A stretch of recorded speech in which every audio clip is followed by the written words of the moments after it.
যেদিন মম স্কুল চলে যায় সেদিন আমার দিনটা একটু ফাঁকাই থাকে, কাজের চাপটাও একটু কম থাকে, কারণ রান্নাবান্না অত তাড়াতাড়ি বসাবারও প্রয়োজন পড়ে না।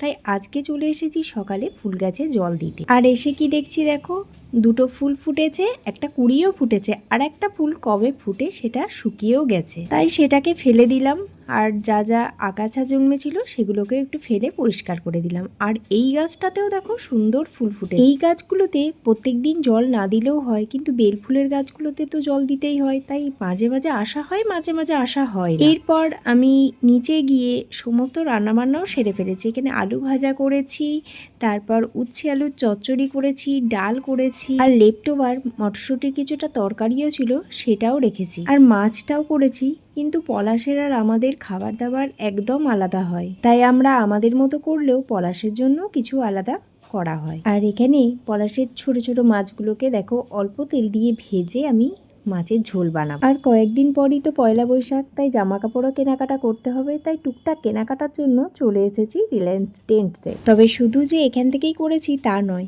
বাজার কলকাতা থেকেও কিছু কেনাকাটা সেরেছি। আমি শাড়ি একটু কমই পরি, তাই পয়লা বৈশাখের দিনও সেরকম ইচ্ছা নেই যে শাড়ি পরার, তাই নিজের পছন্দ মতো একটা কিছু কিনেছি। সেগুলো নাই পরে একদিন তোমাদের দেখাবো। বাড়ি ফেরার পর পলাশ আবার বেরিয়েছিল, আর রাস্তার মধ্যে দেখেছে রজনীগন্ধা স্টিক বিক্রি হচ্ছে, তো নিয়ে নিয়েছে আমার জন্য। যত সন্ধে হতে থাকবে আর এই স্টিকগুলো থেকে তত সুন্দর গন্ধ আসবে। আমি খুব ফুল ভালোবাসি, তাই ও মাঝে মধ্যেই আমার জন্য ফুল নিয়ে আসে। তো আজকের মতো এইটুকুনি, আবার দেখা হবে তোমাদের সঙ্গে অন্য একটা ভিডিওতে। Bye, tata.